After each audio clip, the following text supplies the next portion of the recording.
Hey everyone, welcome back to my channel and I hope you all are doing great. And here I am with another video related to SAP. So actually मुझे LinkedIn पर बहुत सारे messages आ रहे हैं related to my previous video on SAP and I know आप सबके mind में बहुत सारे question हैं that how you can also get into SAP consulting role. So I'm trying to reply each one of you, but it's very difficult for me to reply everyone and I'm really feeling bad about that. Okay, so here I am making a video and I will try to address most of your question. अगर आपने अभी तक वो video नहीं देखी है, I will put the link in the comment section. Go and watch that video. It will be really helpful for you. And अगर आपके still कोई questions हैं, you can definitely let me know in the comment section. Okay, आइए आज की video शुरू करते हैं. जिन लोगों को नहीं पता है कि SAP क्या होता है, I will give you a brief about that and it will be easy for you to understand rest of the part. Okay, so SAP is nothing but it is an ERP system which manages all the finances, marketing, sales, purchase and production and many other critical business processes, and many of the big companies are using SAP nowadays.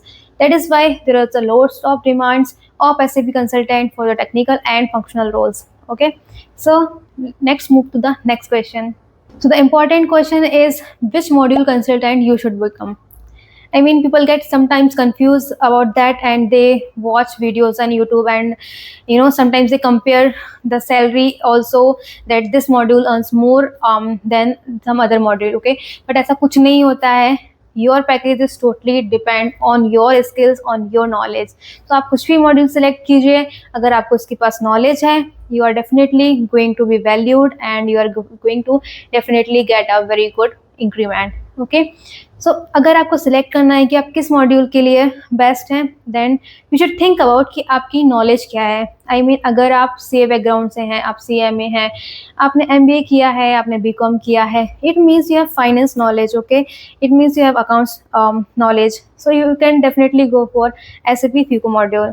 अगर मैं बात करूँ IT background से जिनको coding की knowledge है, then SAP ABAP is the best module for you. इसी तरीके से आपको सोचना है. लेट्स से अगर आप इंजीनियर हैं तो आप MM चूज़ कर सकते हैं, आप PP मॉड्यूल चूज़ कर सकते हैं, आप SD के लिए भी जा सकते हैं. There is nothing to worry about that because anyway for each module you are going to get trainings if you are a fresher, and अगर आपको ट्रेनिंग नहीं भी मिलती है, you can learn from internet. There are lots of data, there are lots of video from where you can learn. Okay, so आइए चलते हैं next question पर. How should I learn SAP? So I mean there are multiple courses available on Udemy. There are multiple videos available free on YouTube, and even SAP has their own website where you can go and read blogs. There are lots of content related to SAP. So अगर आपको जानना है कि SAP क्या होता है, SAP में क्या क्या फंक्शनैलिटी है, एंड उसके अलावा from technical knowledge you should also think about logically. I mean, what kind of business process SAP will handle. Let's say if I talk about any R2R process, which is record to report or plan to procure, there are multiple process. So how SAP is going to handle that?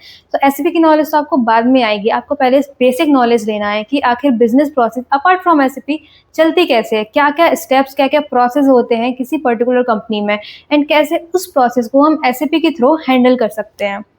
इसलिए आपको theoretical knowledge के साथ साथ थोड़ा सा business process को भी analyse करना है, उसके बारे में सीखना है. It is really going to help you for your interview and for your further career as well. Okay, and इसके अलावा आपको थ्योरेटिकल नॉलेज के अलावा आपको प्रैक्टिकल नॉलेज पे ध्यान देना है. अगर पॉसिबल है, try to get some SAP server access. अगर आप किसी कंपनी में ऑलरेडी काम कर रहे हैं जहाँ पर SAP है, you can get SAP sandbox. You can try to do some hands on, जो भी आप सीख रहे हैं किसी कोर्स में या फिर किसी वीडियो में. You can try to do all the practice. You can try to do the configuration. You can try to test whatever system settings, whatever configuration you have done, whether it is working properly or not. So I know it is a little difficult for a fresher to understand these things, but as an initial phase you can learn the basic for SAP. I mean SAP करता क्या है. Like मैंने जब start किया था मुझे भी नहीं पता था कि SAP में एक्चुअली होता क्या है. तो आपको पहले वो नॉलेज लेनी है कि एक्चुअली आप करने क्या जा रहे हो SAP में. ओके। एंड उसके अलावा अगर आपकी कंपनी में SAP नहीं है, you can buy SAP server. And मैं आपको बता सकती हूँ अगर आपको सर्वर लेना है कि आप कहाँ से सर्वर ले सकते हो। एक सर्वर लीजिए, आप जो भी सीख रहे हैं सिस्टम में करके देखिए। आई नो थोड़ा सा इन्वेस्टमेंट होगा, but it will give you a lots of benefit. And जब आप रेज्यूमे में लिखोगे किसी पर्टिकुलर बिजनेस सिनेरियो को कि आपने थोड़ा सिस्टम पे भी हैंड्स ऑन किया है, आपको बेसिक नॉलेज है, अगर आपको SAP की बहुत डीप नॉलेज नहीं है दैट्स ओके, बट आपको बिजनेस नॉलेज है कि आप SAP में क्या करने जा रहे हो, तब भी आपके सिलेक्शन के चांसेस काफ़ी बढ़ जाते हैं। और अगर मैं फ्रेशर्स की बात करूं तो फ्रेशर्स के लिए जनरली इनके कैंपस सिलेक्शन होते हैं, जैसे कि ICI का भी कैंपस सिलेक्शन होता है और काफ़ी कंपनीज आती हैं जो SAP के लिए हायर करती हैं। बट लेट्स से आप ऑलरेडी किसी जॉब में हो और आपको आपका करियर स्विच करना है SAP में, देन आपको थोड़ा सा आपका रिज्यूमे इस तरीके से मॉडिफाई करना पड़ेगा कि अगर आपको SAP का नॉलेज नहीं है तब भी you have some ERP knowledge, you have the business process knowledge. Okay, so आपको उस तरीके से आपका रिज्यूमे बनाना पड़ेगा। एंड उसके अलावा जब आप अप्लाई करते हैं, ओके, मेक श्योर कि अगर आपके पास कोई रेफरेंसेस हैं किसी कंपनीज में, तो आप उनका यूज़ डेफिनेटली कीजिए। एंड फ्रेशर्स के लिए थोड़ा सा ईजी है कंपेरेड टू अगर आपको एक्सपीरियंस किसी और प्रोफाइल का है, इसलिए try to get references and try to do some courses which I mention earlier, I know. And जैसे जैसे आपको नॉलेज बढ़ेगी, आपके रेफरेंसेस को आप अप्लाई करोगे। एंड स्टार्टिंग में आपको ये नहीं सोचना है कि मुझे पर्टिकुलर कोई एक ही कंपनी चाहिए, लेट से आपको कोई IT कंपनी में जाना है, आपको बिग 4 में जाना है, don't get stuck over there. अगर आपको कोई मिड साइज कंपनी से मिलती है, जस्ट गो फॉर इट। अगर आप 1 साल का बहुत अच्छे से कहीं पर एक्सपीरियंस लेते हो, आपकी अपॉर्चुनिटीज ओपन हो जाएंगी, राइट। आपके रिज्यूमे में जब आएगा कि आपका 1 या 2 साल का एक्सपीरियंस है SAP में, तो आपका करियर आगे के लिए काफ़ी अच्छा हो जाएगा और आपकी नॉलेज काफ़ी बढ़ जाएगी।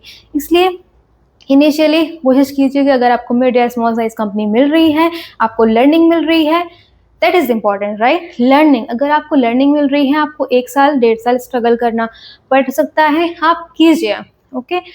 एक बार जब आप स्किल्ड बन जाएंगे, definitely you will get your dream company, okay. आइए नेक्स्ट टॉपिक पे चलते हैं। अगर मैं रेज्यूमे की बात करूं तो आपको आपका क्वालिफिकेशंस अपडेट करने हैं। अगर आप CA हैं लेट्स से, तो आपकी आर्टिकलशिप में आपने क्या क्या किया है वो सब अपडेट करना है, कि फ्रेशर्स के लिए ज़्यादा कुछ रहता नहीं है। And companies know that you don't have that technical background, and आपको बेसिकली अंडरस्टैंड करना है जो भी आपने सबके CA में पढ़ा हुआ है। अगर आप MBA हैं तो आपके MBA में आपने जो भी स्टडीज़ की हुई है, आपको बेसिक बिजनेस नॉलेज है, टैक्सेशन का नॉलेज है, तो बेसिक हर एरिया में आपको नॉलेज है related to finance and accounts, okay. अगर आप एक्सपीरियंस पर्सन हैं, लेट से आप SAP में नहीं किसी और पर्टिकुलर ERP सिस्टम में काम करते थे, आप वो भी मेंशन कर सकते हो कि एटलीस्ट आपको ERP का नॉलेज है, ओके। आपको प्रोसेस का नॉलेज है, कैसे बिजनेस काम करता है, किस तरीके से किसी एक पर्टिकुलर ट्रांजेक्शन का, लेट से परचेज ऑर्डर से इन्वॉइसिंग तक का क्या प्रोसेस रहता है, किस तरीके से सिस्टम में पोस्टिंग्स होती हैं। अगर आपको वो सब नॉलेज है, तब भी आपके चांसेस बढ़ जाते हैं SAP में जाने के, ओके। तो बेसिकली आपको स्टार्टिंग में मोस्टली आपको लर्निंग पे ही फोकस करना है। अभी हम उन चीज़ों पे बात करेंगे जो आपको नहीं करना है। सबसे पहली चीज़ आपको जो नहीं करनी है, आपको हार नहीं मानना है, ओके। अगर आप अपना करियर स्विच करने जा रहे हैं SAP में, it is going to take some time. आपको थोड़ा नॉलेज बिल्डअप करने में टाइम लगेगा। आप कंपनीज में अप्लाई करोगे, आपका एक्सपीरियंस देखिए हो सकता है कंपनीज आपको डायरेक्टली रीच आउट नहीं करे, आपको रेफरेंसेस लगाने हैं, आपको लिंक्डइन पर लोगों को फॉलो अप करना है, आपको अपना CV रिज्यूमे आपको रेफर करवाना है, जहाँ से हेल्प मिल सकती है आपको लेनी है, ओके। और keep trying and keep doing courses. आपने रेज्यूमे में उसको अपडेट कीजिए, आपने जो भी कोर्सेज किए हैं, SAP वर्ड, ERP वर्ड, और आपका मॉड्यूल का specific name, business process like P2B, R2R, ये सब आपको आपके रेज्यूमे में मेंशन ज़रूर करना है, ओके। और इसके अलावा जो सिस्टम है उसको लाइक ट्रांजैक्शन कोड्स जो हमारे एसवीबी में होते हैं, या फिर बहुत ज़्यादा स्टक नहीं होना है चीज़ों में, आपको लॉजिकल चीज़ें समझनी है। धीरे धीरे इन सब चीज़ों को फॉलो कीजिए, आपका रेज्यूमे अपडेट कीजिए, और जो भी इंटरव्यू के क्वेश्चंस हैं आप वो सब देखिए कि इंटरव्यू में क्या पूछा जाता है। उसके अलावा आप अगर पॉसिबल है तो एसएपी का सर्वर लीजिए, यूट्यूब वीडियोस देखिए, यूडेमी में भी कोर्सेज बाय कीजिए।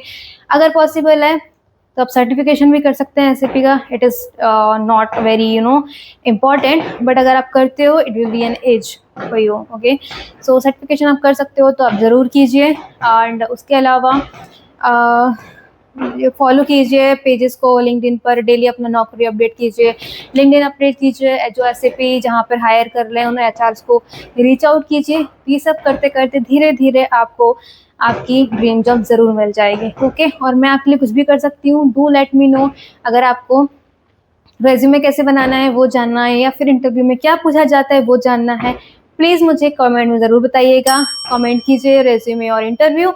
I will make another video on that thing also. Okay, till then stay happy.